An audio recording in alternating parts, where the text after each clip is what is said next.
इसका उसका नेवर नहीं बन सकता। क्यों? कोई बनाएगा तभी बनेगा। और कौन आपको समझाए? प्रभु समझा रहा है। कभी भी भूले। इसका मतलब आप बताओ कि अपने बच्चों को आप फटे कपड़ा में रखा रहेंगे जीवन भर, उसी गरीबी में रखे रहेंगे, उसी कबाड़ी में रखे रहेंगे, उसी सरकारी हॉस्पिटल में बार बार ले जाते रहेंगे, उसी साइकिल में चलाने को करेंगे। जब आपका इतना इच्छा होता है कि मेरा बेटा, मेरे पति, मेरा घर, मेरा बिजनेस, मेरा सब कुछ ऐसा, इतना अच्छा अपने बच्चों के लिए चिंता करते हैं, तो वचन में लिखा है जब संसारी माता पिता होकर जब बच्चे सालनी रोटी वाले साफ नहीं दे सकते, चौलिया वाले वो प्रभु लोग अंडा मांगे तो बिच्छू नहीं दे सकते, तो मांगने वाले तो स्वर्ग आत्मा क्यों ना देगा? हालेलुया।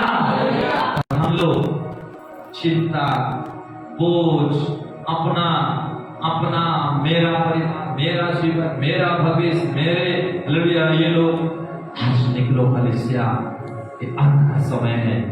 परमेश्वर चाहता है मेरी बहन एक स्वर्गीय बहन बन जाओ, स्वर्गीय परिवार का चिंता करो। स्वर्ग में कौन कौन है? आपका पिता है, आपको उद्धार दिया हुआ यीशु मसीह है, आपके संग चलने वाला जो पवित्र आत्मा हमेशा के लिए यहाँ पर है, वो आत्मा के साथ ये तीनों मिलकर स्वर्ग को बनाए। अरे तीनों स्वर्ग के व्यक्ति है, अरे तीनों चाहते हैं कि आप उन तीनों के बारे में चिंता करें। और स्वर्गदूत भी है जो आपका वेलकम करने के लिए इंतजार कर रहे हैं, और वो चाहते हैं कि आपका परिवार, असली जो परिवार है नीचे नहीं, आपका असली जो परिवार है स्वर्ग में। असली जो धन है आपको यहाँ नहीं मिलता। असली जो धन, वचन लिखा है मैं गुप्त गड़ा हुआ धन दूंगा। प्रभु ने क्या बोला? मैं गुप्त गड़ा हुआ, जो धन को कोई नहीं देख रहा है, जो धन को कोई नहीं जानता, वो गुप्त है, गड़ा हुआ है। पर वो आत्मिक लोग और जो स्वर्गीय जीवन जिएंगे उनको पता है वो धन क्या है। वो धन क्या है? वो है अनंत जीवन जो स्वर्ग में परमेश्वर। हालेलुया, जोर से बोल हालेलुया, जोर से बोल हालेलुया। यीशु मसीह के अंदर में क्या था? हे पिता, तू स्वर्ग में देख रहा है कि सारे मनुष्य समय से पहले मर जाते हैं, समय से पहले क्या हो जा रहे? बर्बाद हो जा रहे, समय से पहले घर टूट रहा है, समय से पहले जिंदगी खराब हो रहा है, नरक चले जा रहे हैं। उनके लिए कोई कुछ नहीं कर रहा है, उनके लिए कोई कुछ तबाह नहीं कर रहा है, रो नहीं रहा है, ना बातचीत कर रहा है, ना उनके लिए कोई हालेलुया आगे वो तैयार है कि कैसे एक को भी बचाओ, कैसे एक को भी छुड़ाओ, कैसे एक को भी हालेलुया प्रभु के साथ जोड़ दो। लेकिन यीशु मसीह को ये बोझ हमेशा सताता था। दिल का इसलिए प्रकट हुआ ये बहुत को मैं पाप से हर लूं, अर्थात उनके अंदर का जो हालेलुया जकड़न है पाप का, शैतान का असली जो ताकत है उनके जीवन में, उसको तोड़ूं और वहां से मैं किसी को बचाऊं। यीशु मसीह का अंदर का बोझ था। हालेलुया, दूसरे बोला हालेलुया। जब आपके पास स्वर्ग का बोझ होता है तो आप हमेशा क्या सोचते हैं पता है? आप हमेशा एक व्यक्ति को प्रभु से जोड़ने के बारे में सोचते हैं। जब आपके पास स्वर्ग का बोझ होता है तो आप कितना भी अच्छा खा लो, घूम लो, फिर लो, कितना भी मनोरंजन कर लो, आप असली खुशी वहां नहीं मनाते हैं। पर असली खुशी का मनाते हैं जब एक आत्मा भी आपके द्वारा, ये एक व्यक्ति भी आपकी आंखों के सामने वो प्रभु में, प्रभु के जीवन को जी पाता है, बढ़ पाता है, आपको बहुत आनंद मिलता है। हालेलुया। लेकिन संसारी लोग ऐसा आनंद मनाते हैं जब बड़ा सा बिल्डिंग हो गया, हाँ पिता काट दिए, वाह, बड़ा सा दुकान खुल गया, वाह, बड़ा सा पोस्टर लग गया, वाह, बहुत बड़ा बैंक बैलेंस हो गया, न्यूज में आ गया, वाह।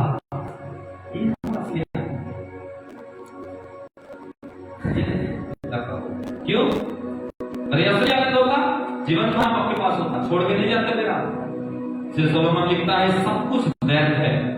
क्या लिखा सोलोमन? सब कुछ कमाए कोई, कमाए कोई, खाए कोई, खाए कोई, सोए कोई, सोए कोई, कमाए कोई।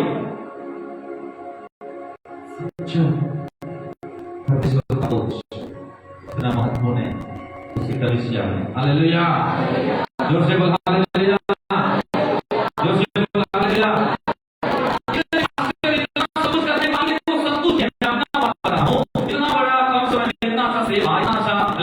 बाहर मिनिस्ट्री, अंदर ministry, out ministry, state ministry, ministry and church experience सब कुछ। जब मैं दूसरी जगह जाता हूँ, कई पास्टर 100 में 150 में 200 में सीनियर पास्टर 20 लोग आकर बैठते हैं इस उम्र में, बगल में बोलते इस उम्र में तुमने खजाना पाया है। लेकिन मैं बोलता हूँ कुछ नहीं पाया हूँ आज भी। क्यों? मेरे अंदर वो बोझ है जो हर दिन मुझे दबाता है, सताता है। और मैं ना अपने बीवी को कभी शेयर करता ना बच्चे को, पर मैं प्रभु को कहता हूँ प्रभु धन्यवाद देता हूँ, कम से कम तेरा बोझ को लेकर मैं जी पाता हूँ। यही तो स्वर्गीय जीवन। हालेलुया। जब स्वर्ग का बोझ आपके पास आएगा, अपना चिंता को भूल जाओगे, अपना भावना को भूल जाओगे, फिर अपना जीवन में जो बहुत कुछ कमी घटी है उसको नजर नहीं दोगे। फिर तुम्हारे घर में फालतू बातों का झगड़ा लड़ाई सब ऐसी बंद हो जाएगा। फिर फालतू खत्म हो जाए। क्यों? जिसके पास बोझ नहीं उसके पास सब कुछ चलते रहता है, और जो बोझ से भरा है उसको फर्क नहीं पड़ता कौन क्या बोल रहा है, कौन क्या सोच रहा है, कौन कैसा जी रहा है, कौन कैसा पढ़ रहा है, कौन कैसा खा रहा है, कौन कैसा रहा है। उसको तो एक ही बात सताता है, एक ही बात उसको अंदर में देता है, वो है मेरा प्रभु का राज्य कितना बेहतर से बना पाओ, मेरे प्रभु का राज्य कितना अच्छा से हो पाए। वो व्यक्ति उसी बोझ में अपना पूरा जिंदगी गुजार देता है। यीशु मसीह का जीवन। हालेलुया। हालेलुया। आपका जवानी का दिन, जवान लोग मनोरंजन के लिए है। सिराओगे थोड़ा चर्च में नाचोगे, थोड़ा मीटिंग होगा, खुश हो जाओगे, बोलोगे वाह बड़ा मीटिंग था, यही है?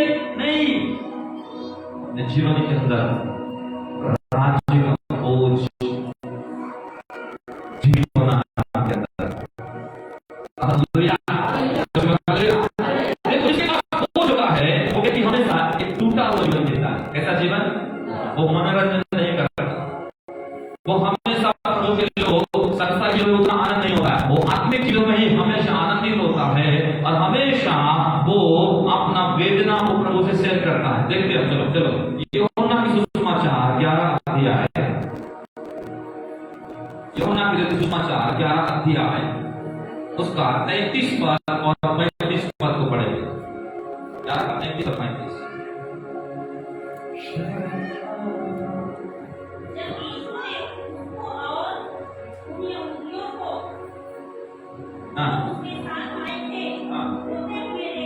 क्या होते हुए देखा?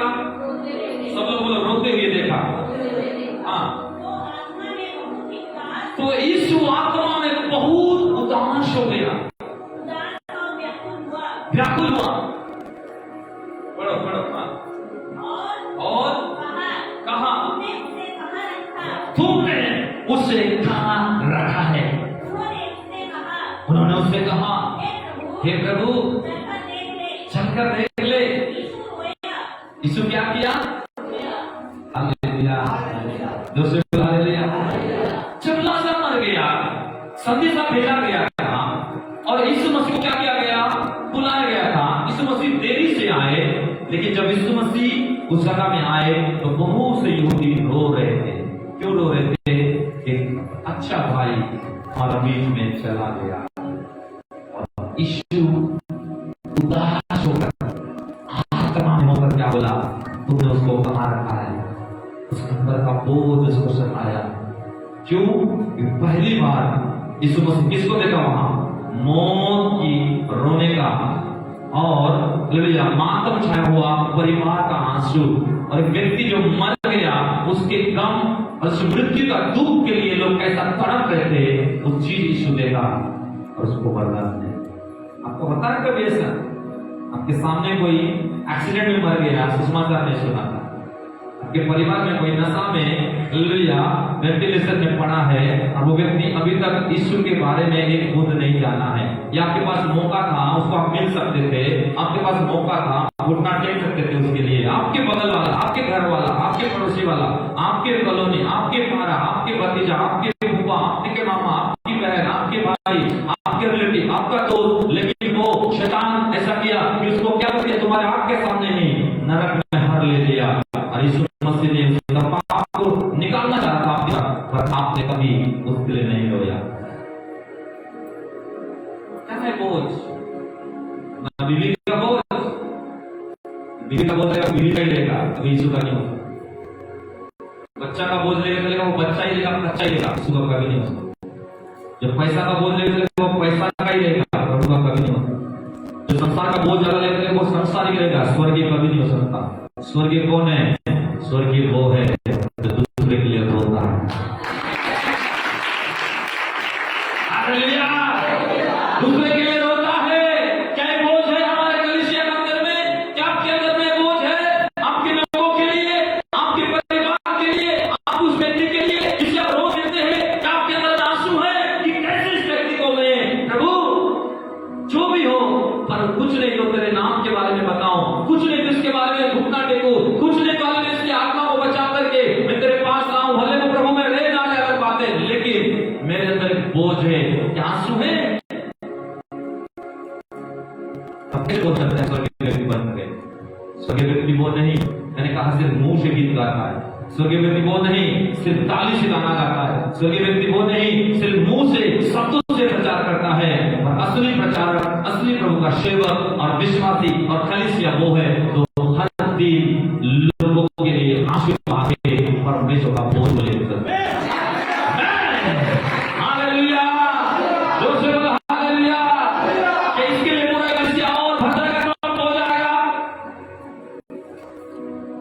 और भी लोग आगे रास्ते साफ, तब शायद बोझ बढ़ जाएगा, और कौन सा बोझ बढ़ेगा? जब इतना ही प्रभु का बोझ नहीं आ रहा है, जो मेंढा ही लेला हो जाएगा तो खाली भूखा ही वैल्यू नहीं बिकेगा, कुछ नहीं और भी बोझ नहीं आएगा।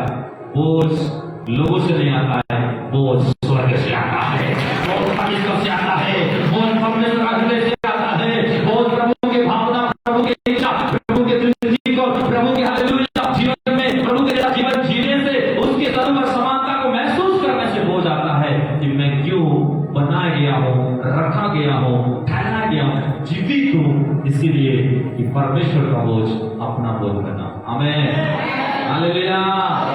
सबसे बोला हालेलुया! सबसे हालेलुया! मत्ती 11:30 में क्या लिखा यीशु मसीह ने? 11:30, हाँ 11:28 पर पढ़ो पहले, 11:28 फिर 30 पढ़ो। देखो दोनों वचन में दोनों बोझ। हाँ, हे सब संसार में परिश्रम करने वाला विश्वासी, काम का परिश्रम, नौकरी का परिश्रम, बच्चे के लिए परिश्रम, हाउस वाइफ बनने का परिश्रम, हाथ सेवा करने का परिश्रम, बिजनेस का जो भी परिश्रम करते हैं, हाँ, जो बोझ से दबे हो अपने परिवार लो, किसका उसका,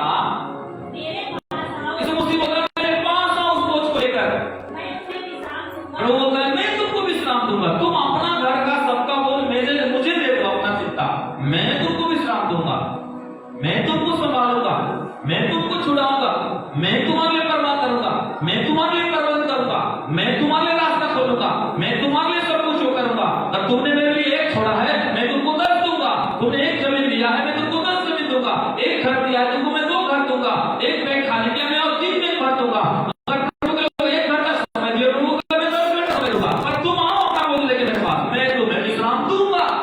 पर 30 में मेरा जुआ सहज, और यीशु मसीह बोलता है मेरा भी बोझ है जो हल्का है, क्या करो अपने ऊपर उठा लो। कोई तो बोलो परमेश्वर आज के बाद मेरा बोझ तुझे देता हूँ, तेरा बोझ मैं उठाता हूँ अपने कंधों पर। आज के बाद तेरा कलीसिया, मेरा कलीसिया, तेरा सेवकाई, मेरा सेवकाई, तेरे लोग, मेरे लोग, मैं उस बोझ को लेके चलूंगा। आमीन, हालेलुया! जोर से बोलो हालेलुया! जोर से बोलो हालेलुया! पर उतना ही नहीं, इस मसीह जब बोला कि हे बोझ से दबे लोग मेरे पास आओ, मैं तुम्हें विश्राम दूंगा, आखिर में यीशु मसीह बोलता है अरे मेरा भी कुछ बोझ है जो पिता से मैं लेकर आया हूं, वो सहज है, उसको भी कोई उठा दो। इसका मतलब एक हाथ से ताली बजता है, कभी बजता है, और बहुत लोग एक हाथ से ताली बजाना चाहते हैं, एक हाथ पैर में चलना चाहते हैं, कई लोग एक पंख से उड़ना भी चाहते हैं, और आपके नहीं उड़ने के बचन में निकाल तो लोग बोलते अरे हम उड़ लेंगे, कभी नहीं हो सकता। इसका मतलब एक बोझ आपका है, आप प्रभु को दे दो, दूसरा बोझ प्रभु का है, उसको आपने ले लो। हालेलुया! तो यीशु मसीह क्यों रोया? क्यों रोया? क्योंकि उसके सामने कोई व्यक्ति मर गया और समय पर वो आ नहीं पाया, और इस बात के लिए लोग इतना रो रहे हैं कि अच्छा भाई लाज़र को दिया, और जिसको वो बहुत प्रेम करता था वो भाई को उन्होंने खो दिया।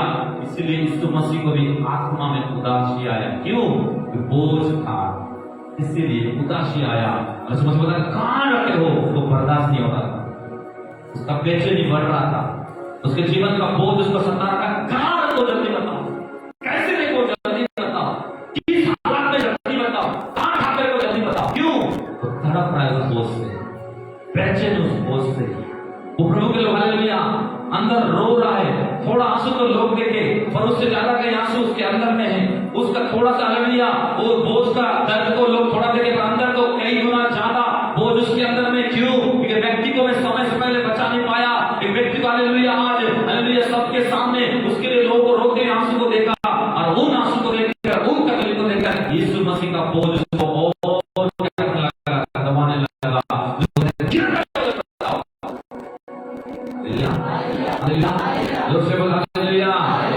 परमेश्वर का बोझ यही है, दूसरे का दुख को बर्दाश्त नहीं कर सकता। पैसा बीमार में है, पैसा तकलीफ में है, पैसा श्रापों में है, पैसा पाप में डूबा है, और वो उसको मजा नहीं आता देखने से कि कैसा हो रहा है। वो व्यक्ति के अंदर दर्द आता है। खास प्रभु क्या करता, इस व्यक्ति को बदल देता, छुड़ा देता, निकाल देता, शायद एक अच्छा इंसान बना देता जिसको शैतान अपना जैसा बनाया है। और उसके अंदर ये हो जाता है कि मैं कैसे इसको तेरे जैसा बनाकर तेरे सामने बिना देता।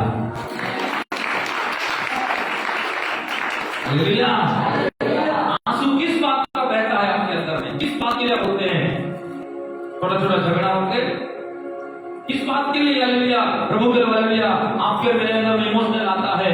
छोटा सा चाहत, छोटा सा इच्छा पूरी नहीं होने से ये बचपना तक मत करो। ये छोटी छोटी संसारिक छोटी छोटी भावनाओं से निकल जाओ बहन लोग, और आज के बाद अगर असली स्वर्गीय जीवन जीना चाहते हो, अपने को मानते हुए विश्वासी हो, और प्रभु को जानते हो, पाया हो और पाई हो, तो हमेशा क्या करो? परमेश्वर का बोझ अपने अंदर लेके चलो। जब प्रभु का बोझ लेके चलोगे, अगर मुर्दा भी सामने है तो उस मुर्दा के लिए हमेशा आपके अंदर होगा सुखमाता सुना नहीं पाया, और आपके घर खाने का नहीं है, पीने का नहीं है, ये नहीं है, वो नहीं है, कमी है, घटी है। आप उस बात के लिए कभी ये नहीं करोगे, पर आपके अंदर हमेशा रहेगा हाँ प्रभु जो भी हो मेरे परिवार द्वारा किसी के लिए दुआ किया जाता है, किसी को बचाया जाता है, किसी को छुड़ाया जाता है। सबसे बड़ी बात है कि प्रभु तेरा बोझ तो मेरे घर के अंदर है। Hallelujah hallelujah. यीशु मसीह किसके लिए रोया? एक व्यक्ति के लिए रोया। कितना के लिए रोया? किसके लिए रोया? एक व्यक्ति के आंसू है आपके पास, आपके पड़ोस में, घर के सामने, आपके अगल बगल, आपके रिश्तेदार में, आपके आसपास में, आपके ही घर में जो विकट चर्च नहीं आया है, उसके लिए क्या बोझ है आपके अंदर? आंसू है, वो आत्मरीति से मर चुका है, आपको जिलाना तो नशा में। हाँ प्रभु के आपके आपको सामने वो एक परिवार होगा, बहुत वो में है, आपकी दुकान के सामने, आपके ऑफिस के सामने, आपके ही परिवार के सामने, और उनको कोई पूछने वाला नहीं है, कोई बचाने वाला नहीं है, कोई उनको समझाने वाला नहीं है, कोई उनके लिए मदद करने वाला नहीं है कि उनकी जान बचे और कुछ जीवन वो लोग जिए। एक व्यक्ति के लिए समझ रोया। क्यों? उसके अंदर एक बोझ था। हालेलुया। अफ्रीका में एक बहन थी, उसका पास्टर जब बहुत अच्छा सेवा किया, कई मुर्दों को जिलाया, एड्स रोगी के बीच में सेवा करता था, कोई नहीं जाते वहां, कोड़ियों के बीच में जाता था, कोई नहीं जाते। ऐसे से प्रभु के हालेलुया बेचारी लोग होते थे, अड्डा बेसिया का करते थे, वहां जाकर सेवा करता, कोई नहीं जाता। ऐसे सेवा करते थे, कईयों को गंदगी से निकाल के प्रभु में लाया। और उसका पास्टर जब 50 साल का हो गया, और होने के बाद एक चर्च का बहन क्या की मालूम है, एग्रीमेंट कर दी। क्या बोल के? ये पास्टर के पीछे मेरा काम कुछ नहीं, 24 घंटा खाली प्रार्थना। पास्टर के पीछे सिर्फ प्रार्थना। किस लिए प्रार्थना? कि ज्यादा साल जिए, प्रभु दीर्घायु दे, कम से कम जितने आत्मा ये पास्टर बचाया है, इसके पीछे वो प्रार्थना करोगे एक्सीडेंट इसको ना हो। कि पास्टर लोगों को जल्दी हार्निया हो जाता है, गले का प्रॉब्लम होता है, पेट में जलन हो जाता है, गैस्ट्रिक होता है। क्यों पता है? क्योंकि जब चिल्लाते हैं तो एक समय पर यहाँ पर हार्निया निकल जाता है चिल्लाने की वजह से। और गला फाड़ के गाने बोलने की वजह से ये जो अंदर का जो ये नली है ये अपने आप ऐसा हो जाता है पूरा रबड़ जैसा, वो जल्दी खराब हो जाता है। और वो बहन का विश्वास और बोझ क्या था, मेरे पास कम से कम 50 साल हो गया और 50 जीना चाहिए ताकि और लाखों आत्मा को बचा सके और बुझ सके और सुना सके। और उन्होंने एग्रीमेंट किया, बोला मेरा काम कुछ नहीं, अपने घर वाले को बोला ये क्यों मुझे देना है तो अपने कंप्रोमाइज किया, मतलब नहीं बोला मेरा काम सिर्फ और सिर्फ इसके दिन रात आंसू आके कमरे से प्रार्थना कर रही है। ये है वो हालेलुया। मैं नहीं बोला कि मेरे लिए करो, आ रहा है तो करो। क्यों? क्योंकि मैं और किसी का काम करने के लिए नहीं, आप और किसी का काम करने नहीं, हम सब एक ही चीज के लिए, वो है राज्य का काम, प्रभु का काम, सुसमाचार के काम, छुड़ाने के काम, बचाने का काम, इसको कहते हैं बोझ। हालेलुया, जोर से बोल हालेलुया, जोर से बोल हालेलुया। पर बोझ वो नहीं कि हम अपने आप में क्या हो रहे हैं, छोटी छोटी चीज के लिए, संसार की छोटी छोटी जरूरत के लिए, छोटी छोटी चिंता के लिए, छोटी छोटी बात के लिए क्या हो रहे हैं, हम अपने आप में उलझ जा रहे हैं, हम टूट जा रहे हैं, निराश हो रहे हैं, प्रार्थना बंद कर रहे हैं, उपवास बंद कर रहे हैं, चर्च जाने की इच्छा हमारा खत्म हो रहा है और हम बाइबल पढ़ना बंद कर रहे हैं और हम बोले परमेश्वर हालेलुया तू कुछ कर, क्या करूं प्रभु। होता है मेरे बेटी, मेरे बेटा, तेरे पास तो मेरा बोझ ही नहीं आया, तू अपने दुनिया में जी रहा है, पर कभी सोच नहीं पाता, समझ नहीं पाता कि तेरे साथ एक दुनिया और जुड़ा है, वो मेरा दुनिया है, मेरा बोझ को कम समझेगा। यीशु मसीह वेट कर रहा है चर्च। हालेलुया। यीशु मसीह एक व्यक्ति के लिए होता नहीं। लूका 19:41 पर, लूका 19:41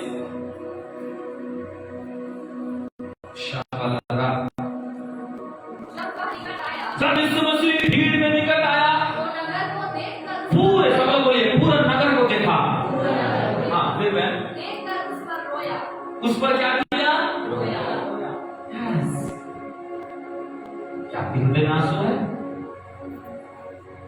अपनी पत्नी को हमेशा कहता हूं, जब भी मैं प्रार्थना करता हूं, अगर व्यक्तिगत प्रार्थना में, भीड़ में नहीं, अगर व्यक्तिगत प्रार्थना में अगर आंसू नहीं आया, बोझ से प्रार्थना नहीं किया, अगर मैं मन भर के प्रार्थना कितना भी किया, लेकिन अगर किसी के लिए रोया नहीं, किसी एक व्यक्ति के लिए, किसी एक परिवार के लिए, किसी एक चर्च का सरकार के काम के लिए, किसी प्रभु का राज्य को बढ़ाने के लिए, कोई भी सरकार की जरूरत चीज है वो चीज को प्राप्त करने के लिए, अगर आंसू मेरा नहीं वहां, अंदर से टूट के नहीं वहां प्रभु सामने, तो मुझे नहीं लगता कि मैं एक अच्छा प्रार्थना किया। क्यों? बोझ हमेशा आपकी आंखों में आंसू लाता है, इसके लिए आपके लिए वो आंसू हमेशा दूसरे के लिए।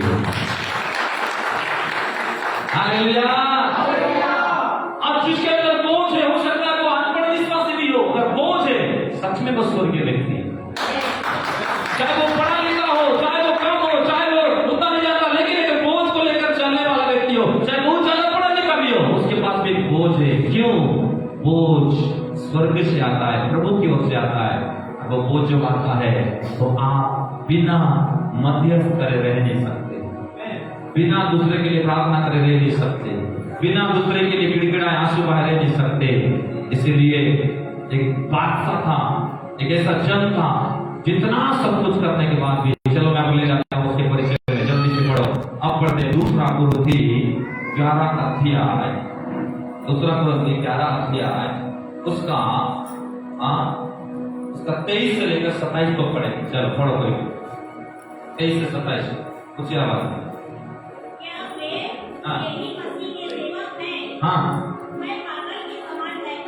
मैं पागल के समान कहता हूँ, मैं सब सेवकों से बढ़कर हूँ, अधिक परिश्रम करने में, बार बार जेल जाने में, बार बार घोड़े खाने में, बार बार मृत्यु के जोखिम में, हाँ हाँ। यीशु मसीह एक बार 39 कोड़े खाया, लेकिन पौलुस कहता है मैंने 5 बार 39 कोड़ा खाया। हाँ, 3 बार बड़े बड़े बेर से मुझे मार पड़ा, एक बार झूठ ने घेर करके मेरे को जीते जी पत्थर मारे, मर गया बोल के छोड़ के चले गए। 3 बार जहाज टूट गया, जिस पानी में जाता था मैं जहाज ही टूट गया, पानी में कई बार रहना पड़ा। हाँ, 24 घंटा एक दिन पानी के अंदर ही रहा एक व्यक्ति, कोई बचाने वाला नहीं, इतना दुख को झेला प्रभु के लिए। हाँ, बार बार यात्रा करते में, नदी के ठंड में, चोर डाकू कई बार लूट लेते थे, जो कुछ रहता था ले लेते थे, मार देते थे रास्ता में। अन्य जाति लोग सतावट करते, मारते, भगा देते, गाली देते, जेल में डालते, क्या कुछ नहीं करते इसके साथ। हाँ,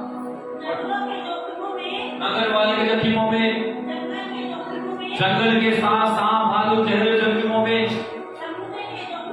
समुद्र के जख्मों में, झूठे भाई लोग भरमा करके, भटका करके, आरोप लगा करके, दोष लगाते, बोलते पौलुस अच्छा नहीं, पास्टर अच्छा नहीं, कई सारे चीज को झेलता। हाँ, और परिश्रम करने में भी दुख झेला, कष्ट करने में दुख झेला। हाँ, बार बार कई रात जागते जागते, रोते रोते प्रार्थना बीत जाता, कब सुबह हुआ कब शाम हुआ नहीं नहाया था, फिर भी पौलुस को पता नहीं चलता। जागना मतलब प्रार्थना करने में। कई बार भूख रहना पड़ता, सही खाना भी नहीं देता, कोई दे भी नहीं पाते, कई लोग पूछ भी नहीं पाते अच्छा खाए कि नहीं खाए, है कि नहीं, अरे कुछ पानी जो नहीं। कई बार लोग भूल जाते तो नहीं पाता, तो भूख भी रहता, कुछ बोलता नहीं। हाँ, बार बार उपवास, एक बार नहीं, बार बार उपवास, बार बार 4 दिन दिन रात उपवास, रात दिन उपवास, 7 दिन कई उपवास कर लेता। हाँ, ठंड में, गर्मी में, मौसम में, पानी गिरने में, रास्ते में। हाँ, लेकिन नीचे लिखा है अन्य बातों का छोड़कर, 28 पद सब लोग रीड करो, अपने बाइबल को देखो। अन्य बातों को छोड़कर नहीं करता, परंतु मुझे हमेशा कलीसियाओं की, विश्वासियों की, चर्च की, मनुष्य की, उन आत्माओं की चिंता एक दिन नहीं, 2 दिन नहीं, प्रतिदिन मुझे उसको दबाती है। हालेलुया, जोर से बोल हालेलुया, हालेलुया। एक व्यक्ति का यात्रा को देखो, यहाँ पर यीशु मसीह एक बार 39 कोड़े खाया, वो व्यक्ति 5 बार खाया, 3 बार देखते, 1 बार पत्थर क्या गया, दिन रात 24 घंटा समुद्र में, कई सांप, कई बार उसको डसा, कई बार 3 बार जहाज टूटा, सारा दुख एक तरफ झेल रहा है व्यक्ति, लेकिन कभी उसके लिए चिंता नहीं किया ये सब क्यों हो रहा है, ये सब कितना हुआ, ये सब कितना मुझे तोड़ दिया, ये सब कितना मुझे वो किया, ये सब कितना मुझे वो किया। कभी भी वो सारा चीज को उन्होंने चिंता नहीं किया, उस गम में नहीं डूबा, उस सोच में, उस विचार में अपने आप को नहीं रखा। आखिरी में लिखा इस सब को मैं एक हवा समान आया गया नहीं समझा, पर तो मेरे अंदर तो इतना मेरा प्रभु का बोझ था, कलीसिया का बोझ था, चर्च का बोझ था, लोगों का बोझ था, विश्वासियों का बोझ था, उन आत्माओं का बोझ था जो प्रतिदिन सोने से मुझे सोने नहीं देता, खाने से मुझे खाए जैसा नहीं लगता, मुझे कहीं जाने से जाने यात्रा करे जैसा नहीं लगता, इस सब कुछ मैं भूल जाता था। सारा दर्द को जो मेरे साथ होता था, क्योंकि एक ही दर्द मेरे अंदर इतना भरा था, वो था कलीसिया, लोगों का, व्यक्तियों का, मनुष्य का, उत्थान का, तो छुड़ाने का वो। आमीन, जोर से बोला हालेलुया। इसका मतलब कलीसिया किसका था? मैं आपको शुरू से बोला, ये पास्टर प्रकाश का नहीं है, ये कलीसिया यीशु मसीह का है। ये बिल्डिंग यीशु मसीह ने आपको आराधना करने के लिए दिया है, ये स्थान आपके जीवन भर प्रभु की महिमा करने के लिए आपको दिया गया है। पर क्यों? कि आप और आत्मा को लाओ और दूसरे को बचाओ, बेहतर से बेहतर आराधना करो, बेहतर से बेहतर क्या करो, प्रभु में बढ़ो, प्रभु का काम करो, और बेहतर से बेहतर क्या करो, प्रभु का अंत होने से पहले उसके राज्य को आपके द्वारा जितना हो सके उतना बढ़ाने की कोशिश करो। आपके अंदर में ये बोझ होना चाहिए, ये मेरा कलीसिया है, मेरा यीशु का कलीसिया है, यीशु का बोझ है, मेरा बोझ है, और आप अपने जख्म सब कुछ भूल जाएंगे। कब? जो आपके अंदर में बोझ विधि होता है, दिन महीना में 30 तारीख का खर्च होता है। कई लोगों को लगता होगा अरे 1000 दे देंगे तो उतना कहाँ खर्चा होगा, कई लोग अरे ठीक है ना पास्टर कर लेंगे, अरे पास्टर तो करेगा ही, देने से भी करेगा, नहीं देने से भी करेगा, क्यों?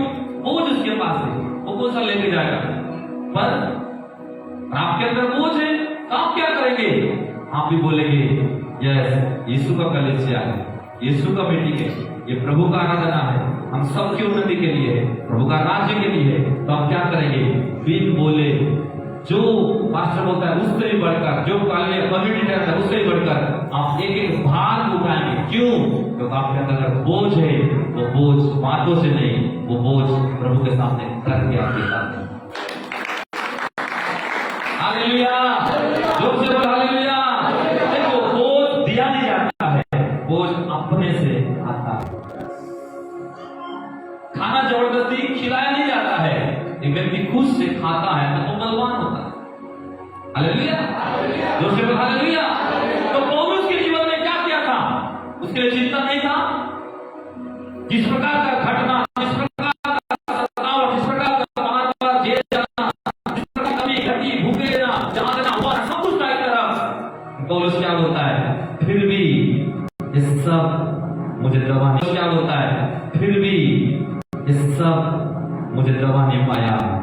ऑलरेडी ऐसी बोझ और दर्द मेरे अंदर था, मेरा परमेश्वर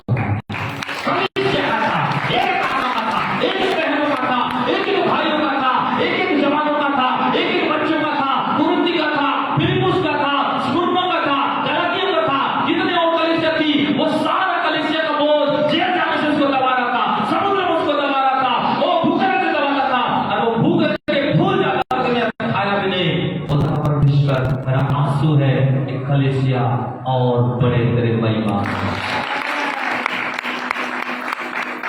हालेलुया, जोर से बोलो हालेलुया। ये है बोझ जो तुम्हारे अंदर आंसू लाता है। ये है बोझ जो बिन बोले आप करने के लिए आगे आ जाते हो। ये है बोझ यीशु का कलीसिया, मेरा कलीसिया, यीशु का जीवन, मेरा जीवन, यीशु मेरा पिता, मैं उसका पिता, आप बेटा बन के उसके लिए खड़े होते हो बिन बोले। क्यों? वो बोझ आपको दबा। लेकिन मैं आप ही का बात नहीं कर रहा हूं, मैं पूरा भारत में घूमता हूं, मुझे पता है बहुत कलीसिया में गया और देखता हूं लोग सिर्फ अपने स्वार्थ के लिए आते हैं चर्च में। बस ये नहीं है, होना है, बस वो नहीं है, वो होना है, बस हमें दुख में ऐसा है। ओके, बस कभी नहीं चाहता क्या वैसे ही हो। जब आप खुद के बच्चे के लिए कभी नहीं चाहते वैसे ही रहे, तो क्या कोई पास्टर चाहेगा वैसे ही हो? पर एक पास्टर हमेशा एक विश्वासी नहीं, सारे विश्वासी का बोझ, पूरा देश का बोझ, विरोधी दल का बोझ, कमी घटी का बोझ, चर्च में ये नहीं है, वो नहीं है। देखो इतना साल जब बाहर जाता था, ड्रम बजता था, अच्छा इंस्ट्रूमेंट बजता था, तो मेरे अंदर एक बोझ था कि मेरे चर्च में कब होगा, ये सब चीज कब आएगा। किसी कुछ बोलता नहीं था, लेकिन रोता था, मैं रोता था। प्रभु ने धीरे धीरे उस बोझ को देखा, किस परिवार को बात किया, किस भाई को बात किया, देखो धीरे धीरे उसे बुला दिया। क्यों? ये सब क्या हमारे लिए है? नहीं। क्यों? ये सब प्रभु की महिमा के लिए है, प्रभु का राज्य के लिए है।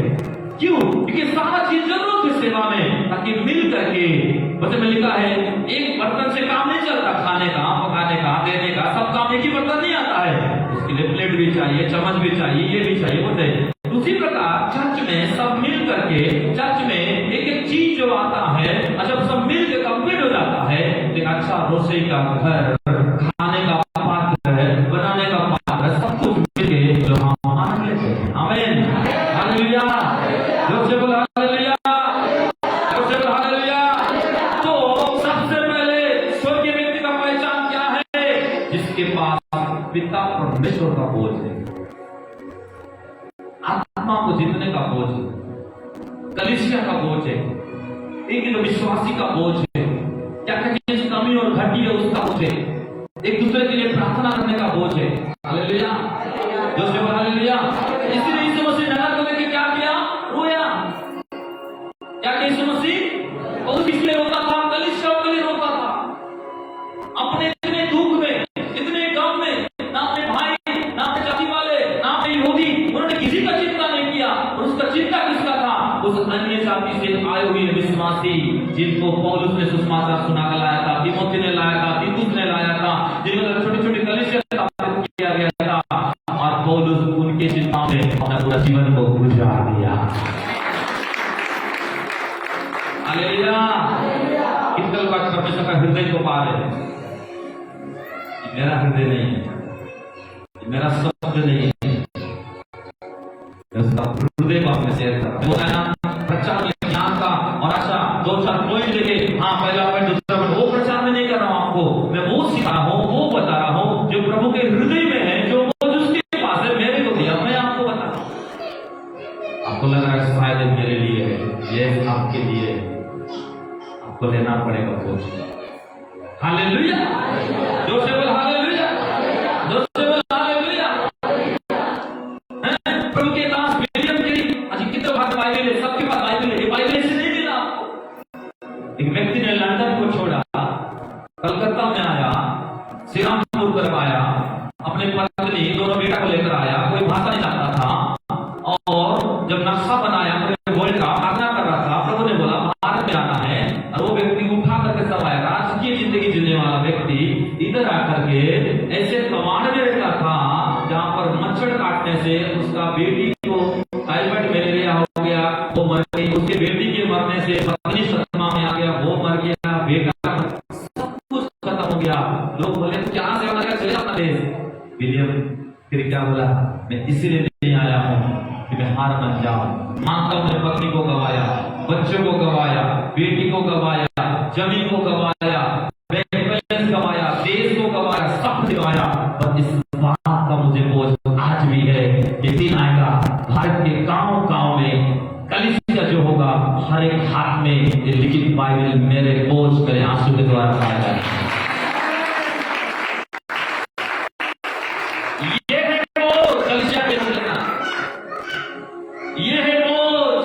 सब कुछ कुर्बान होने के बाद, तबाह होने के बाद, खत्म होने के बाद भी क्या करना हो, प्रभु के लोग कोई चीज कर करके जाना चर्च के अंदर में, लोगों के बीच में, मनुष्य के बीच में, शैतान और संसार के बीच में, और बोला प्रभु कुछ नहीं, जो बोझ को मुझे दिया उसको तकलीफ करके गया हो, कम से कम चेहरा दिखा पाओगे स्वर्ग में। और प्रभु बोला हाँ, तो स्वर्गीय व्यक्ति बन के जीवन जिया। हालेलुया।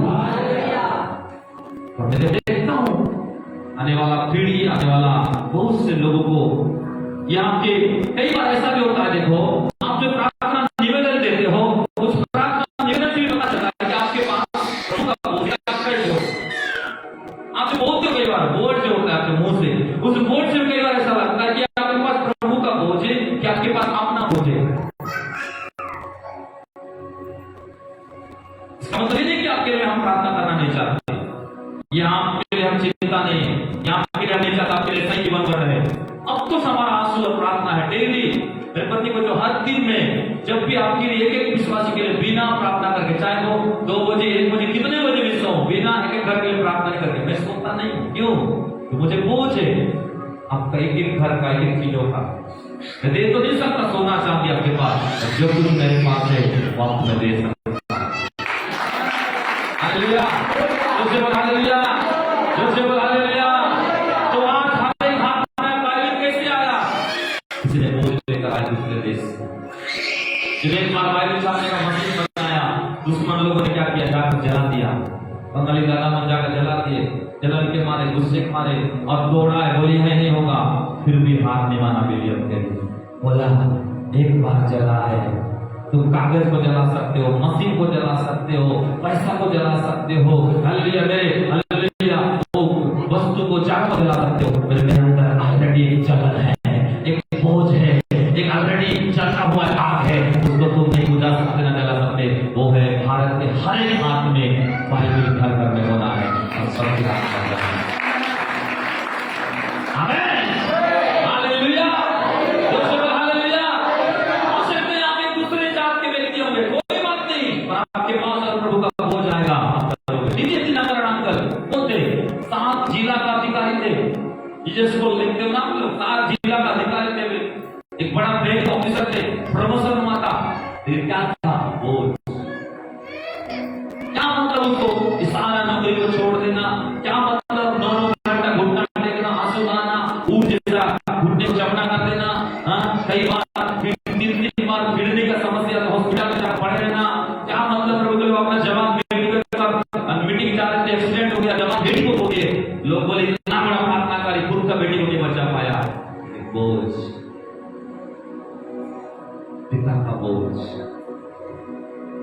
हमेशा प्रभु का दया, प्रभु का प्रेम एक व्यक्ति के लिए तरस। हालेलुया। आपके पास बोझ आता है ना, किसी को देखते हो तरस से भर जाते हो। तो किसी को देखते हो आपको आंखों में आंसू आता है।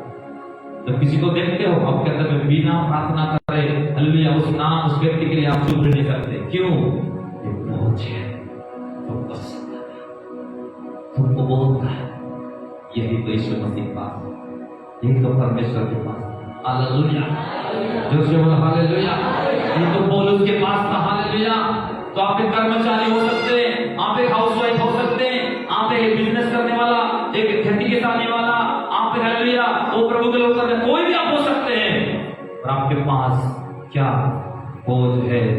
पिता परमेश्वर का, यीशु मसीह का, पौलुस के जैसा, विलियम कैरी के जैसा, विजय दिनाकरण के जैसा, कि सारे नौकरी में दिन भर थके के लिए जब तक आप घुटना नहीं करते, देश के लिए प्रार्थना नहीं करते, सेवकों के लिए प्रार्थना नहीं करते, वो जब तक भविष्यवाणी नहीं करते अपने मुंह से देश के ऊपर में, तब तक वो खाना नहीं खाते, तब तक प्रभु लोग वो सोने नहीं जाते। सुबह जल्दी उठते, फिर 2 घंटा बाइबल पढ़ते, और जो बाइबल को पढ़ते दिन भर उसको घोषणा करते देश के ऊपर, राज्य के ऊपर, उन 57 क्षेत्र के ऊपर, उन सेवकों के ऊपर। आज क्यों? और उनके आंसू थमता नहीं, घंटों घंटों रोते और रोते रहते, रोते और रोते रहते, बच्चे के लिए नहीं, माँ बाप के लिए नहीं, हालेलुया बोल दिनाकरण के लिए नहीं, और उसके नाती पुत्र जो थे उनके लिए नहीं। उनका बोझ एक ही था, अपना देश को मैं कैसे प्रभु से मिला दूं। हालेलुया। मेरे भाई बहन, आज मैं वही हृदय को, आज मैं वही बोझ को आपके बीच में लाया हो। आप बोलते मेरा पति, मेरा बच्चा, मेरा घर, अरे निकल जाइए अपना बोझ से। क्या आपके पास है, क्या नहीं है? मेरे भाई बहन, मेरे माँ बाप, मेरा सब एक तरफ है। आज के बाद आप यीशु मसीह की बेटी बनना चाहते हो तो आपका बाप है, यीशु मसीह की बेटा बनना चाहते हो तो आपका बाप है, तो उसका बोझ को अपना बोझ बनाओ, उसकी कंधे का बोझ को अपने कंधे में लो और बोलता आप मेरा क्रूस उठाकर मैं तेरे पीछे चलूंगा। जिस दिन हमारा कलीसिया यीशु मसीह के बोझ से भर जाएगा, जिस दिन हमारा कलीसिया के जवान एक बहन ओ यीशु मसीह के बेटी होंगे, उसका बोझ को उठाना चालू कर दोगे, इस कोटा गांव को, छत्तीसगढ़ को बदलने में हमको टाइम नहीं लगेगा। कोई रोक नहीं पाएगा, कोई ब्रेक नहीं कर पाएगा, कोई कितना भी कुछ करे पौलुस के जैसा हमें आगे बढ़ने से रोक नहीं पाएगा, क्योंकि बोझ हमेशा आपको आगे बढ़ने के लिए सिखाता है।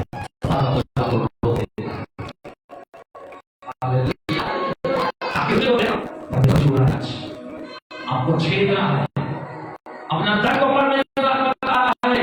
ये प्रचार नहीं है, ये प्रभु का हृदय का बात है। आपको पकड़ना पड़ेगा। आज गंभीर नहीं हुए, आज अपना बोझ से नहीं निकले, आप अपने चिंता से नहीं निकले, आप अपने मेंटली से आप नहीं निकले, तो कल शायद आपको पछताना पड़े। प्रभु मेरे पास एक मैसेज आया था, मेरे सेवक ने मुझे तेरा बोझ के बारे में बताया, तेरे काम के बारे में बताया, पर मैंने नहीं किया। इसलिए जब पतरस जेल में था तो कलीसिया कैसे प्रार्थना किया? लो लगा ऐसा प्रार्थना किया। हमारा कलीसिया कैसे प्रार्थना करना है? खाली प्रार्थना करना है कि लो लगा?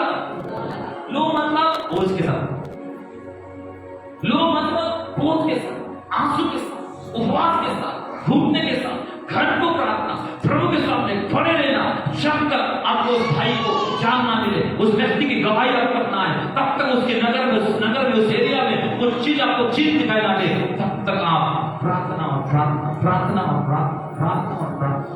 हालेलुया। जो से बोला हालेलुया, जो से बोला हालेलुया।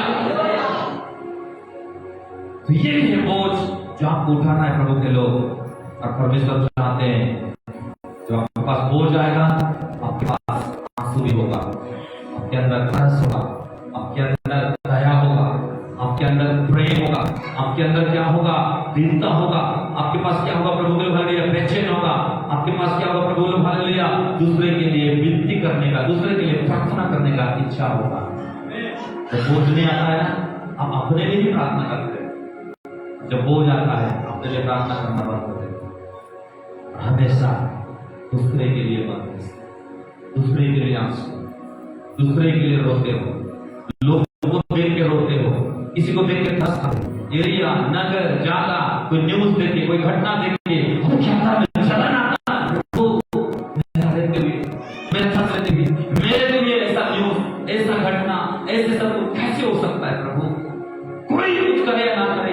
मैं हूं, मैं घुटना टेकूंगा, मैं तेरा बोझ को लेकर चलूंगा, मैं रहूंगा। जैसे में लिखा है, जो लोग आंसू बहाते बोलते हैं, जो कलीसिया, जो लोग आनंद के साथ काटना भी जानते हैं। काटना है, आंसू बहाओ, स्वर्ग में भी बताए, बोझ को लेकर चलो, निकालो अपने बोझ से, छाड़ो अपने धूल को, उतारो अपने वस्त्र को, छोड़ दो अपनी चिंता को, आज प्रभु का चिंता को पकड़ो। ये प्रार्थना, अपने विचार, अपने सोच, अपने जीने का तरीका को बदलो। आज मत आपस में एक घर में कमी करने को मत करो, कोई कमी नहीं तेरे घर में, आप घर में सब कुछ ठीक है, पर ठीक है अंदर होने का जरूरत है, बाहर नहीं। कलीसिया सब कुछ ठीक है, पर कैसे अंदर ठीक होना है, बाहर सब ठीक है, बाहर को मत देखो। शैतान बोलता है बाहर को दे, शैतान बोलता है बाहर को दे, शैतान बोलता है उसको दे, उसको दे, इसको दे, उस तरफ बंद करो। अपने अंदर को देखो, जितने अंदर देखोगे प्रभु आपको देखेगा। परमेश्वर बाहर नहीं, आपके मन को देखता है, आपका बोझ को देखता है, आपके आंसू को देखता है, आपके दर्द को देखता है, आपके अंदर का उस जलन को, उस कलीसिया का चिंता को देखता है कि मेरा बेटी खुद के पास खाने के लिए नहीं है, खुद के पास इतना नहीं है, लेकिन मेरे कलीसिया के लिए, मेरे राज्य के लिए कितना रोती है, प्रार्थना करता है, कितना हाथ बढ़ाता है, कैसे आगे रहता है। ये है बोझ। हालेलुया, उससे बोल हालेलुया। थोड़ा और आगे बढ़ते हैं, तो फिर 5 मिनट में खत्म करूंगा, समय हो गया। एक ही बात को मैं एक्सप्लेन किया, कोई बात नहीं। तो जब स्वर्गीय व्यक्ति के पास हमेशा बोझ होता है, दूसरा स्वर्गीय व्यक्ति के पास दर्शन होता है, दर्शन। जस्ट 5 मिनट पढ़ेगा हम लोग निर्गमन 39 अध्याय 1 पद 4 पद 7 पद। निर्गमन 39 1 4 और 7। फिर उन्होंने पीले, बैंगनी और लाल रंग के काढ़े हुए कपड़े पवित्र स्थान की सेवा के लिए और हारून के लिए भी पवित्र वस्त्र बनाए, जिस प्रकार यहोवा ने मूसा को आज्ञा दी थी। 7 पद वे ओक के छोड़ने को उन्होंने उसके लत्तों पर के बंधन बनाए। वह अपने दोनों सिरों से जोड़ा गया। यस, 7 पद। और उसने उनको एक पुत के कंधों के बंधनों पर लगाया। बस हो गया। क्यों रिफरेंस देता हूं? ताकि आपको पता रहे कहां क्या चीज लिखा है, इसीलिए देता हूं, तो मैं बिना देखे प्रचार कर सकता हूं। सुनो, इधर देखो, यहाँ पर क्या देखते हैं? सब लोग बोलिए, मूसा, यहोशू, याजक। बोलिए, मूसा, यहोशू, याजक। मूसा कितना था? बोलिए, कितना था मूसा? 1 था। यहोशू कितना था? और याजक कितने थे? हालेलुया, जोसे हालेलुया। एक मूसा के अंदर में बोझ आया, परमेश्वर दिया, जा और मेरे लोगों को छुड़ा और बात कर, और वो मिस्र में गया और 30 लाख लोगों को निकाल कर चलाया। कितने लाख लोग? अब उनको चला रहा है एक मूसा। कई लोग झगड़ा हो जा रहे थे, कई लोग कुड़कुड़ा रहे थे, कई लोग नाराज हो जा रहे थे, कई लोग और क्या बोलते। हम एक परिवार को चला नहीं पाते, पर मूसा 30 लाख लोगों को एक व्यक्ति चला रहे थे, 2 लोग, पर कैसे चला पाया? सब कुछ है करके। इसलिए मूसा के बारे में ये लिखा है, पृथ्वी भर में मूसा जैसा नम्र व्यक्ति और कोई नहीं होगा। इसका मतलब इतना सहनशीलता उसके पास। क्यों? क्योंकि परमेश्वर का बोझ उसके पास। Hallelujah, hallelujah, hallelujah. जो प्रभु का बोझ को लेकर चलता है, प्रभु का दर्शन को लेकर चलता है, वो व्यक्ति नाराज नहीं होता किसी से। क्या कहता? अब मैं दर्शन आ गया, वो तो छोड़ दिया, जितना बता है। अब मैं बता रहा हूँ, स्वर्ग का दूसरा पहचान है जिसके बाद दर्शन होता है, परमेश्वर का दर्शन, स्वर्ग का दर्शन। और मूसा के पास दर्शन कभी झाड़ी में दिया, और वो दर्शन तो मूसा परमेश्वर का दर्शन है, मैं बताऊंगा। और वो दर्शन लेके मिस्र में गया, मिस्र से तो निकाला और निकाल करके लाया, 40 दिन का यात्रा था। और ये लोग स्वभाव, इन आपस में हल्के बात असली में मन लगाने वाला स्वभाव के चलते 40 साल लग गया। कितने साल? फिर भी मूसा क्या करता है? अगुवाई करता है, लेके चलता है। कभी किसी के लिए नाराज नहीं हुआ, कभी किसी के लिए नहीं टुकराया, कभी किसी को आरोप में लगाया, कभी किसी को दोष में लगाया। क्यों? क्योंकि परमेश्वर का दर्शन को ही वो पूरा लेके चल रहा रहा था और वो दर्शन उसके लिए इम्पोर्टेंट था बाकी सब चीजों से।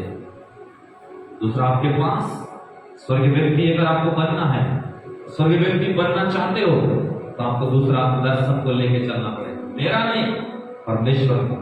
हालेलुया। आपना आपका नहीं, परमेश्वर का। हालेलुया। तो मूसा परमेश्वर का दर्शन को लिया और मूसा उसी दर्शन से चलने लगा, अगुवाई करने लगा। और एक व्यक्ति था यहोशू, उसके साथ में हमेशा रहता था। क्यों रहता था? ताकि मूसा के पास जो दर्शन है, जब मूसा धरती से अपने आयु के अनुसार चले जाए तो वही दर्शन को मैं भी लेके चलूंगा और क्या करूंगा, इस सब लोगों को अगुवाई करूंगा। और यहोशू भी स्वयं वही काम किया जो उसका पिता, आत्मिक पिता, उसका पास्टर मूसा जो करता था, वही दर्शन को यहोशू भी लिया और वो भी चलने लगा। हालेलुया। शॉर्टकट में समझा रहा हूं, ध्यान से समझो। उसके बाद यहोशू चला, कई युद्ध को जीता, सूर्य को रोक दिया, कई लड़ाई को किया, कई बार इस्राएल गलत करे, रोया, उपवास किया, सब कुछ किया, कई बार विश्वासी गलती किए, प्रभु से माफी मांगा, मध्यस्थता किया, दया मांगा, सब कुछ होता गया। लेकिन एक समय आया, अब यहोशू अकेला भी कितना कर पाएगा। और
जो मन फिराए, आत्मा पाए, वरदान पाए, बुलाहट पाए, सेवा का बोझ लिए और जिनके पास परमेश्वर का दर्शन है, सेवक का दर्शन है, अपना चर्च का दर्शन है, अपना अगुवा का दर्शन है, वो लोग लेके चलते हैं, तो वो भी क्या बन जाते हैं? विश्वासी नहीं, एक याजक का समाज का व्यक्ति बन जाते हैं। एक होता है याजक, एक होता है याजक का समाज। हालेलुया। दूसरे बोल हालेलुया। तो अब क्या करना है? जो पत्रस में लिखा है कि आपको और मैं यहोशू बन के नहीं रहना है। जब यहोशू तो चला गया, पर आपको मेरे जब तक मैं हूं तो हूं, पर मेरे जाने के बाद भी ये कलीसिया का चलाना है, तो आपके पास दर्शन होगा, याजकों का समाज बन के चलोगे, तब जाके दर्शन को चला पाओ। नहीं तो आगे इस सेवा एक समय तक रुक जाएगा। इसीलिए आज प्रभु आपको अपना दर्शन को बता रहा है। दूसरा, कि स्वर्गीय व्यक्ति के पास हमेशा दर्शन होता है। हालेलुया। जोर से बोल हालेलुया। जोर से बोल हालेलुया। तो दर्शन कैसा लेना है? कंधों में लेना है। बहन ने क्या पढ़ा 7 पद में? और उसने बंधनों पर लगाया। देखो, कंधों के बंधनों पर लगाने के लिए कुछ मोड़ी, कुछ बहुमूल्य चीजों से बना के वस्त्र दिया गया। कंधा को देना मतलब पास्टर का बोझ को अपने कंधे पर लेना, अपना बोझ। परमेश्वर का बोझ को अपने कंधे पर लेना, अपना बोझ। मूसा का बोझ को कंधे पर यहोशू लिए, यहोशू कंधे का बोझ को याजक लिए। तो अब न मूसा रहा, न यहोशू रहा, न वो याजक रहे। अब तो आप और मैं परमेश्वर है। आपको क्या करना है?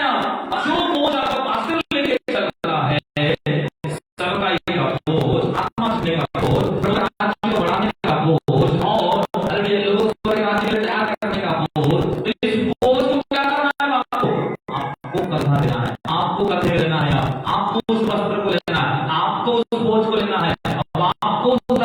करके चलना है। ये हमारे पास हमारा है, अरे पास्टर वो है, हम क्या करेंगे?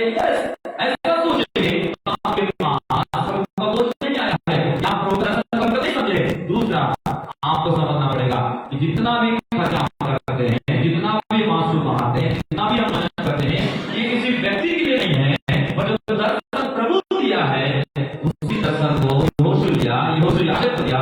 हम भी प्रभु से जो दर्शन दिया, तेरा दर्शन है, तेरा कलिसिया का दर्शन है, उस दर्शन को हम भी कंधे में लेते हैं। और उस दिन एक का विश्वास जब कंधा देते हो, आप अपने बोझ, उस बोझ को, दर्शन को अपने कंधे में लेते हो, उसमें आपका सवाल खत्म हो जाता है, मैं इतना क्यों करूं, मैं उतना क्यों करूं, मैं क्यों करूं, तो मैं क्यों ना हो, ये सब खत्म हो जाता है। आपके मन में एक ही भावना आता है, प्रभु तेरा दर्शन, तेरा सेवक का दर्शन, तेरा सेवक का दर्शन, मेरा दर्शन, और मैं याचकों का समाज और यही समाज में लेके जीना चाहता हूँ। और आप उस दर्शन को लेके चलते हैं और परमेश्वर बोलता है यही तो स्वर्गीय व्यक्ति का बनने का तरीका है। कई बार परमेश्वर क्यों आपको निराशा में रखता है मालूम है? क्यों कई बार आप निराशा में रहते हैं पता है? क्यों सब कुछ रहते हुए क्यों विश्वास में निराश में रहते हो? एक कमी आपके पास हमेशा हो, क्या पता है? नीति वचन में लिखा है जिनके जीवन में दर्शन का कमी होता है वो लोग हमेशा निराशा में। देखा है कि जो विश्वासी के पास दर्शन नहीं है, कौन सा दर्शन? स्वर्ग का। स्वर्ग दर्शन मतलब है जो देखते हो वो दर्शन नहीं। दर्शन दो प्रकार है, एक है देखने वाला दर्शन, एक है किसी के अंदर का बोझ, किसी के अंदर की बुलाहट, किसी के अंदर की क्या है सब कुछ लेके चलने वाला। तो मूसा के अंदर में दर्शन था, सारे लोगों का नाम ले रहा है, यहोशू के अंदर वही दर्शन है, यहोशू ने याजक को दिया और याजक भी वही दर्शन आ गया, वही सबको दाऊद के समय में भी क्या किए? दाऊद के नगर में दाऊद के घर में ले जाकर गए, क्यों? वही कंधा झुका करके वही दर्शन आ गया, वही लिया प्रभु का तंबू को उन्होंने छोड़ा नहीं, यरदन दो भाग हो गया, सब कुछ दो भाग हो गया, क्यों? कंधा उठाना, कंधे रख के चलना। हालेलुया, दूसरे बोल हालेलुया। तो स्वर्गीय व्यक्ति का दूसरा पहचान क्या है? जिसके पास स्वर्गीय का पिता का दर्शन होता है, जो उसके अगुओं के पास है, वो एक विश्वास दर्शन को अपना दर्शन मान के चलते हैं और वो कलीसिया बढ़ते जाता है बहुत से बातों में। आमीन, हालेलुया। आगे वचन को समाप्त करेंगे। रूत की किताब 1:16। रूत 1:16। देखो, रूत एक अन्य जाति लड़की थी, पर उसके पास एक दर्शन था। क्या दर्शन था? आज हर चर्च के विश्वासी पर दर्शन होना चाहिए।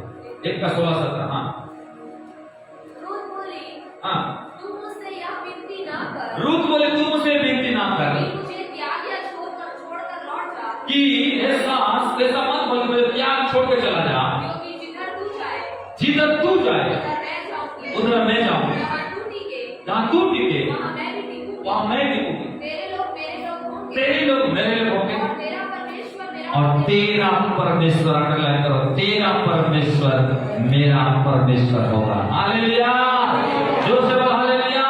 अब आप बताओ रूत कौन थी? एक अन्य जाति मोआबी देश की लड़की जो कभी प्रभु को नहीं जानती थी, चर्च को नहीं जानती थी, आराधना नहीं जानती थी, प्रार्थना पवित्र बहुत सी नहीं जानते थे। लेकिन जब अन्य जाति होकर एक विश्वासी लड़का घर में आई तो उन्होंने दर्शन पाई। कौन सा? कि उसकी सास के पति का कोई प्रभु है, वो है यहोवा। हालेलुया। और वो जो आई तो आने के बाद उसका पति जमाने में मर गया और मरने के बाद रूत चाहे वो जाकर मोआबी देश में अच्छे लड़के थे और परिवार था, जवानी थी, सब कुछ सेट कर सकती थी। लेकिन रूत क्या बोली? ए मेरे सास नोएमी, तू मत बोल कि चले जा, मैं जाऊंगी, मेरे देश में अच्छा लड़का मिलेगा मुझे पता है, अच्छा घर मिलेगा मुझे पता है, अच्छा जमीन मिलेगा, अच्छा इज्जत मिलेगा, अच्छा पैसा वाले मिलेंगे, पढ़े लिखे मिलेंगे, अच्छा घर मिलेगा, अच्छा जमीन मिलेगा, हाथ मिलेगा, गाड़ी मिलेगा, कार मिलेगा, सब मुझे मिलेगा, पर एक चीज नहीं मिलेगा, नोएमी मेरे साथ वो क्या है? जो प्रभु है वो प्रभु मेरे देश नहीं मिलेगा। हालेलुया, जो से हालेलुया, जो परमेश्वर के पास है, जो दर्शन तेरे पास है, तो अपने यहोवा के लिए जीती है, जो सच्चा प्रभु तेरे पास है, जो सच्चा वचन तेरे पास है,